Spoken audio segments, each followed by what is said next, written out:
Hello विद्यार्थी मित्रों, धवल Bhatt education video में हूँ धवल भट्ट धोरण 8 विषय विज्ञान में फरी एक वखत आप सौનું हार्दिक स्वागत करूँ छूँ।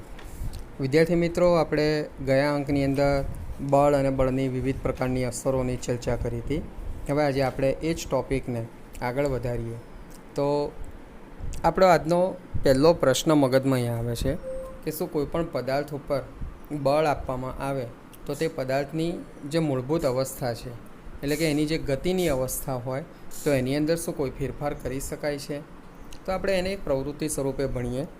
ધારો કે તમે કોઈ એક બાઇક લઈને તમારા મિત્રની સાથે તમે ક્યાંક ફરવા ગયા છો। તમારી બાઇકની જે ઝડપ છે એ 60 કિલોમીટર પ્રતિ કલાકની છે। હવે તમારી પાસે તમારી બાઇકની અંદર છે ને તમારી પાસે બે ઓપ્શન છે, એક એનું બળ વધારવાનો ઓપ્શન છે અને એક બળ ઘટાડવાનો ઓપ્શન છે। એટલે જ્યારે તમે એને એક્સિલેટર આપશો એટલે બાઇકની ગતિ તમે વધારી શકશો, તો એ એક્સિલેટરના સ્વરૂપનું એક બળ છે। અને તમે જ્યારે બ્રેક મારશો તો એ બાઇકની ગતિ જે છે એ 60 કિલોમીટરથી ધીરે ધીરે ઘટતી 60થી કદાચ 50, 40, મે બી એનાથી ઓછી પણ થશે।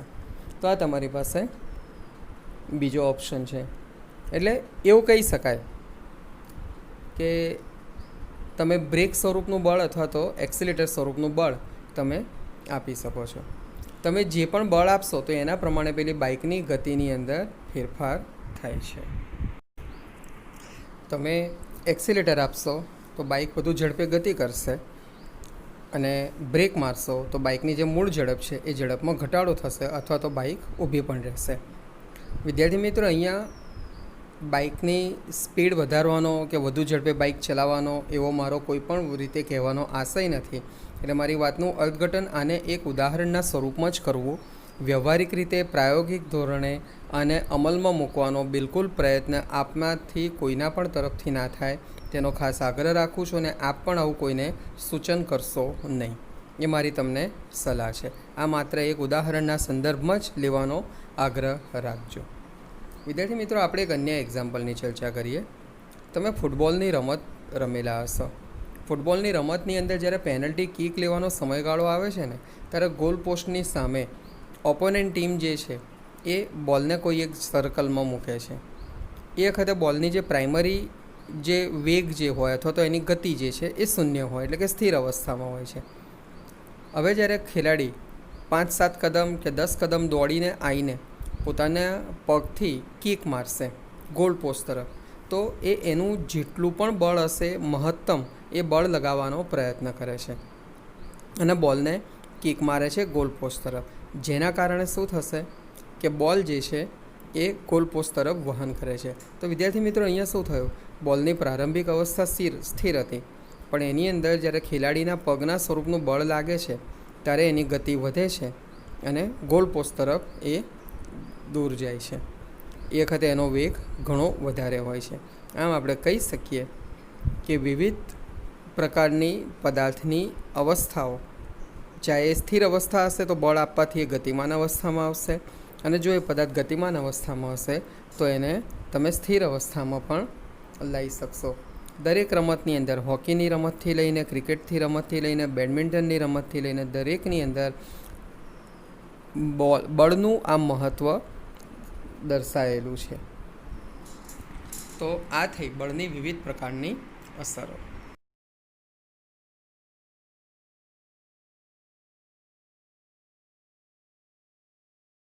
હવે આપણે થોડા આના વધુ ઉદાહરણોની ચર્ચા કરીએ। તો વોલીબોલની રમતની અંદર પણ ખેલાડી વારંવાર ગતિમાન દડાને જ સામેની ટીમના ખેલાડી સાથે ધક્કો મારીને મોકલતો હોય છે। ક્યારેક દડાને ધક્કો મારીને અથવા તો ક્યારેક ફટકો, જેને તમે વોલીબોલની ભાષામાં સ્મેશ શબ્દ વાપરો છો, સામેની એક કોર્ટમાંથી બીજી કોર્ટમાં મોકલવામાં આવે છે। ક્રિકેટની અંદર પણ આ જ રીતે બેટ્સમેન બેટ વડે દડાને ફટકારે છે, દડાની ઉપર ઇનફેક્ટ બેટ વડે બોલ લગાડે છે, એવું આપણે કહી શકાય। આમ આપણે એવું કહી શકીએ કે પદાર્થની ઝડપ કે દિશા બંને બદલાતા હોય છે, પદાર્થની ગતિની અવસ્થા પણ બદલાતા હોય છે। એટલે એવું કહી શકાય કે જ્યારે કોઈપણ પદાર્થ ઉપર બળ લગાડવામાં આવે છે ત્યારે પદાર્થની ગતિની અવસ્થામાં ફેરફાર થાય। હવે આપણે ઘણી વખત એવા આપણને અનુભવો થયેલા છે કે જનરલી કેટલીક વસ્તુની અંદર શું બળ આપવામાં આવે તો દરેક વખતે એની ગતિની અવસ્થામાં ફેરફાર થાય. તો આપણે એક બે નાના ઉદાહરણ લઈએ. ધારો કે એક ભારે બોક્સ છે. આ બોક્સને તમારી તાકાત હોય એટલું બળ લગાડવા છતાં પણ ખસતું નથી. અથવા તો તમે તમારા ઘરની જ કોઈ એક દિવાલ, એ દિવાલને તમે તમારી ક્ષમતા હોય એટલી ક્ષમતાથી બળ આપીને દિવાલને ખસેડવાનો પ્રયત્ન કરો. તો શું એ દિવાલ ખસે છે? તમારો જવાબ નિશ્ચિત રીતે ના છે. એટલે આનો અર્થ શું થયો કે અમુક વખત કોઈ પદાર્થ ઉપર બળ લગાડવામાં આવે તો એ પદાર્થની અવસ્થામાં કોઈ પણ જાતનો ફેરફાર થતો નથી. એટલે એવું કહી શકાય કે તમે જે બળ લગાવ્યું છે ને, બળનું પરિણામી મૂલ્ય ત્યાં આગળ શૂન્ય થઈ જતું હોય છે. આની પાછળનું રીઝન કદાચ એવું કહી શકાય કે જે તે પદાર્થને ગતિમાં લાવવા માટે એની જે ક્ષમતા છે, ક્ષમતા પ્રમાણેનું બળ જો આપણે લગાડીએ તો તે પદાર્થની ગતિની અવસ્થામાં ફેરફાર થાય. અને જો એટલું બળ આપણે લગાડી ના શકીએ તો તે પદાર્થની ગતિની અવસ્થામાં કોઈ ફેરફાર થતો નથી. મૂળભૂત અવસ્થામાં કોઈ ફેરફાર થતો નથી. વ્યવહારિક જીવનમાં આપણે આવા કેટલાય ઉદાહરણોની સાથે સંપર્કમાં આવીએ છીએ. ધારો કે તમારે ઘરે રોટલી ભાખરી કંઈ પણ તમે બનાવો તો એના માટે તમે લોટ બાંધવાની પ્રક્રિયા કરો છો. આ લોટની અંદર એક વાસણમાં લોટ લઈને એની અંદર થોડું પાણી ઉમેરીને તમે હાથ વડે ઉપર નીચે તરફ દબાવો છો. એનો અર્થ શું થયો કે તમે ચોક્કસ પ્રકારનું બળ વાપરો છો. સાયકલની સીટની અંદર જે સ્પ્રિંગ હોય છે ને, તમે જ્યારે બેસશો ને એટલે સ્પ્રિંગ દબાશે. એટલે શું થયું, ઇનડાયરેક્ટલી તમારા માત્ર બેસવાથી એ સાયકલની સીટ ઉપર બેસવાથી એની નીચેની જે સ્પ્રિંગો છે ને, એ સ્પ્રિંગોની અંદર પણ બળ ઉદ્ભવે છે. આ સાયકલની સીટ નીચે સ્પ્રિંગો કેમ રાખવાની હોય છે? ક્યારે તમે એ પ્રશ્ન વિચાર્યો છે? તો તમે જસ્ટ વિચાર કરો કે તમે ક્યારે કોઈ ખાડા ટેકરામાંથી કે ઊંચા ઢોળા ઉપરથી જ્યારે તમે વહન કરો સાયકલને લઈને, તો એ સાયકલનું નીચે સ્પ્રિંગો હોવાથી એનો જે ઝટકો જે છે એ ઝટકો સરળતાથી સહન કરે છે, જેના કારણે તમને કોઈ જર્ક લાગતો નથી. આ વસ્તુને ખાસ ધ્યાન રાખજો. બરાબર? તો આવા ઘણા બધા વ્યવહારિક ઉદાહરણોની મદદથી પણ આપણે સમજી શકીએ છીએ. હવે આપણે કોઈ પદાર્થ ઉપર બળ લગાડવાથી શું તેના કોઈ આકારમાં ફેરફાર થાય છે? તો આપણે હવા ભરેલો ફુગ્ગો એનું ઉદાહરણ લઈએ. હવા ભરેલા ફુગ્ગાને બે હથેળીની વચ્ચે રાખી અને તમે દબાવશો તો શું થશે? તો નેચરલી એની આકાર જે હશે, મૂળભૂત આકાર, એ આકારમાં ફેરફાર થાય છે. અથવા તો તમે જે વાસણની અંદર લોટ બાંધવાની પ્રક્રિયા કરો છો એની અંદર તમે આ પ્રક્રિયા કરો તો એની અંદર પણ ચોક્કસ પ્રકારનો ફેરફાર થાય. એટલે આપણે કહી શકીએ કે જ્યારે કોઈ પણ પદાર્થ ઉપર બળ લગાડવામાં આવે તો સંભવ છે કે તેના આકારમાં કોઈ નિશ્ચિત ફેરફાર પણ સંભવી શકે. કોઈ પણ પદાર્થ ઉપર જ્યારે બળ લગાડવામાં આવે તો તેને ઉપર કેટલીક અસરો થાય. એ અસરો પૈકીની પ્રથમ અસર, પદાર્થ જો સ્થિર અવસ્થામાં હોય તો એને ગતિમાં લાવી શકાય. ગતિમાન અવસ્થામાં હોય તો એની ઝડપમાં ફેરફાર કરી શકાય. અથવા તો ગતિમાન પદાર્થની દિશામાં પણ ફેરફાર કરી શકાય. પદાર્થના આકારમાં ફેરફાર કરી શકાય. આમ એવું કહી શકાય કે પદાર્થ ઉપર બળ લાગવાથી એની ઉપર વિવિધ પ્રકારની અસરો પ્રવર્તતી જોવા મળે છે. હવે આપણે આગળ અન્ય એક બળની વાત કરીએ છીએ, જેને આપણે સંપર્ક બળ તરીકે ઓળખીએ છીએ. સંપર્ક બળ એટલે કોન્ટેક્ટ ફોર્સ. કોઈપણ વસ્તુના સંપર્કમાં આવો અને એ સમયે તમે એને બળ લગાડો તેને સંપર્ક બળ તરીકે ઓળખવામાં આવે છે. મગજમાં એક પ્રશ્ન વિચારો, શું તમે ક્યારેક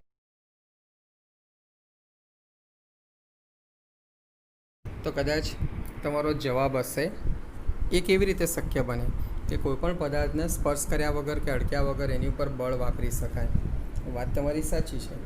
એ પદાર્થને તમે કોઈપણ રીતે, ચાહે સીધા એના સંપર્કમાં આવો અથવા તો એને કોઈપણ વસ્તુના માધ્યમ દ્વારા સંપર્કમાં આવો, પણ એ પદાર્થના સંપર્કમાં આવ્યા વગર, તમારું સ્નાયુઓનું બળ વાપર્યા વગર તમે એની અંદર કોઈપણ પ્રકારનો ફેરફાર લાવી શકતા નથી. તો આ જે સંપર્ક બળ જે છે ને, આપણા શરીરના વિવિધ સ્નાયુઓ દ્વારા લાગે છે. એટલે અહીંયા વિવિધ પ્રકારના સ્નાયુઓ જે છે એ સીધી એ પદાર્થને ખસેડવામાં, ધકેલવામાં, ઉંચકવામાં ભાગ લેતી હોય છે. એટલે જેને આપણે સ્નાયુ બળ તરીકે ઓળખીએ છીએ. આ સ્નાયુ બળને કારણે જ આપણી જે વિવિધ પ્રકારની જે બાયોલોજિકલ એટલે કે જૈવિક પ્રક્રિયાઓ જે છે ને એ પણ સંભવ બનતી હોય છે. ધારો કે પાચનની ક્રિયામાં ખોરાક અન્નનળીની અંદર ધકેલાતો હોય છે, તો એ પણ સ્નાયુબળના કારણે જ સંભવ બને છે.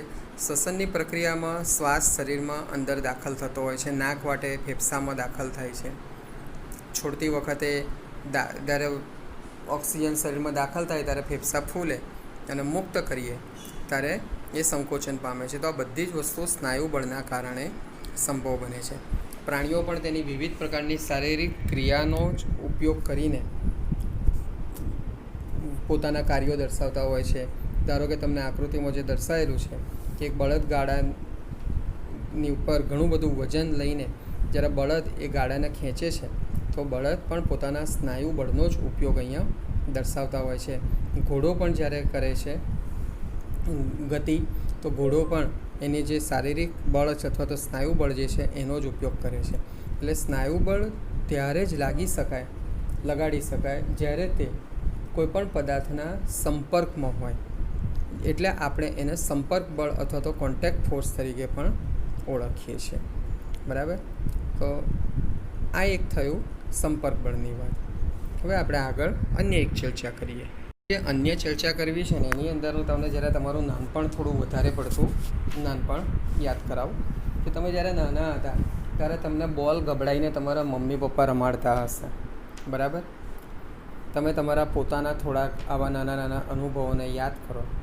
એટલે બોલ જ્યારે ગબડતો તમારી પાસે આવે ત્યારે થોડી વારમાં ધીમો થઈ જતો હોય છે. આપણે જે આના આધારે નવા પ્રકારની જે ચર્ચા કરવા જઈએ છીએ ને કે બોલને ખસેડવો, તમે ક્યારેક ઢોળા ઉપરથી સાયકલના પેડલ મારતા જાઓ તો સાયકલ ગબડે છે, પણ પેડલ મારવાનું જો બંધ કરી દો તો થોડા સમય પછી સાયકલ આપોઆપ ઊભી રહી જાય છે અથવા તો સ્થિર અવસ્થામાં આવી જાય છે. આ જ રીતે વાહનને સ્કૂટર ચલાવતા હોય કે બાઇક ચલાવતા હોય અને તમે એને બ્રેક મારી દીધા પછી તમે જ્યારે એને ગતિ ધીમી કરો અથવા તો એને બ્રેક મારો તો થોડો સમય વહન કર્યા પછી આપોઆપ તેના પૈડા અટકી જતા હોય છે. તો આ બધું શેના કારણે થાય છે? તો આ બધું જે થવાનું કારણ જે છે ને અહીંયા પદાર્થની ગતિની અવસ્થામાં ફેરફાર થાય છે. એનું મુખ્ય કારણ છે ઘર્ષણ બળ. ઘર્ષણ બળ એટલે એવું કહી શકાય કે હંમેશા ગતિમાન પદાર્થો ઉપર ઘર્ષણ બળ લાગે અને તેની દિશા હંમેશા જે તે પદાર્થની જે ગતિની મૂળભૂત દિશા છે એના કરતાં વિરુદ્ધ દિશામાં જ હોય. કારણ કે ઘર્ષણ બળ એ ખરેખર તો બે સપાટી, તે પદાર્થની સપાટી અને જમીનની સપાટી વચ્ચેના સંપર્કના લીધે ઉત્પન્ન થતું હોય છે. એટલે તમે એવું કહી શકો કે ઘર્ષણ બળ પણ એક જાતનું સંપર્ક બળ જ છે. હવે આપણે એવા બળની વાત કરીએ કે જેમાં તમારે કોઈપણ રીતે પદાર્થના સંપર્કમાં આવવાની જરૂર ના પડતી હોય, જેને આપણે બિન સંપર્ક બળ તરીકે ઓળખીએ છીએ. આ બિન સંપર્ક બળ એટલે શું?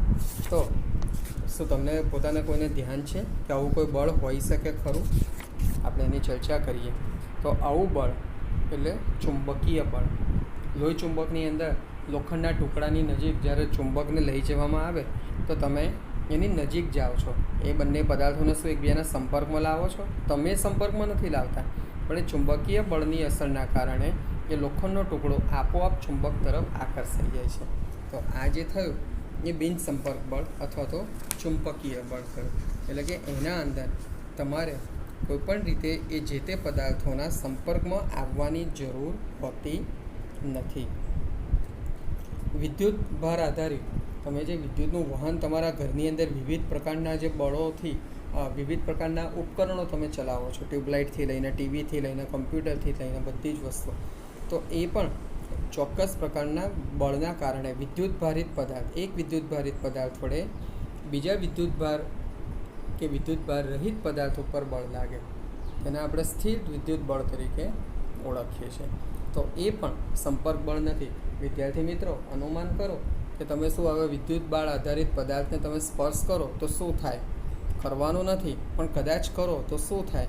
તમને બધાને અનુભવ છે કે કરંટ લાગે. આવું જ એક અન્ય પ્રકારનું બળ આપણે લઈએ છીએ ગુરુત્વાકર્ષણ બળ. મિત્રો, તમને બધાને ખબર છે કે કોઈપણ વસ્તુને તમે ઊંચાઈ પરથી ઉછાળો, એક નીચેથી ઉપર ઉછાળો, એ વસ્તુ પાછી તમારી પાસે જ નીચેની દિશામાં મૂળભૂત આવે છે. ચાહે તમારા હાથમાં રહેલો દડો હોય, સિક્કો હોય કે વૃક્ષ ઉપર ઉગતું કોઈ ફળ હોય એ ઉપરથી નીચે આવે છે, પણ નીચેથી ઉપર નથી જતું. તમે બળ આપીને નીચેથી ઉપર ફેંકો ને તો પણ એ પદાર્થ થોડીક વારમાં પાછો નીચે જ આવી જતું હોય છે. તો આવું શા માટે થાય છે? તો આ જે બળ છે ને એ પૃથ્વીના પ્રબળ આકર્ષણ બળના કારણે, જેને ફોર્સ ઓફ ગ્રેવિટી અથવા તો ગુરુત્વાકર્ષણ બળ તરીકે ઓળખવામાં આવે છે. આ ગુરુત્વાકર્ષણ બળના કારણે વિશ્વનો દરેક પદાર્થ અન્ય પદાર્થને પોતાની તરફ ખેંચે છે. કયો પદાર્થ કોને ખેંચવામાં સફળ થાય? તો જે પદાર્થનું બળ વધારે હોય અથવા તો એનું દળ કે દ્રવ્યમાન વધારે હોય તો તે અન્ય પદાર્થને પોતાની તરફ ખેંચી રાખવામાં સફળ થાય છે. તો વિદ્યાર્થી મિત્રો, આ થઈ ગુરુત્વાકર્ષણ બળની વાત. મિત્રો, આપણે ચર્ચા કરીએ પ્રમાણે કે ગુરુત્વાકર્ષણ માત્ર પૃથ્વીને જ નથી હોતું, વિશ્વના દરેક પદાર્થને પોતાનું આવું ગુરુત્વાકર્ષણ બળ હોય છે. હકીકતમાં એ પદાર્થ નાનો હોય કે મોટો એનાથી કોઈ ફરક નથી પડતો, પણ દરેક પદાર્થ આ ગુરુત્વાકર્ષણ બળની અસર વર્તાવતો હોય છે. તમે અન્ય ગ્રહો પર જાઓ તો અન્ય ગ્રહોને પણ પોતાનું ચોક્કસ આકર્ષણ બળ હોય છે, જેને તેનું ગુરુત્વાકર્ષણ બળ તરીકે ઓળખવામાં આવે છે. તો વિદ્યાર્થી મિત્રો, આજે આપણે વિવિધ પ્રકારના બળની ચર્ચા કરી અને બળની અસરોની ચર્ચા કરી. હવે આપણે આગળના અંકની અંદર દબાણની વિવિધ અસરો વિશેની ચર્ચા કરીશું. Thank you very much.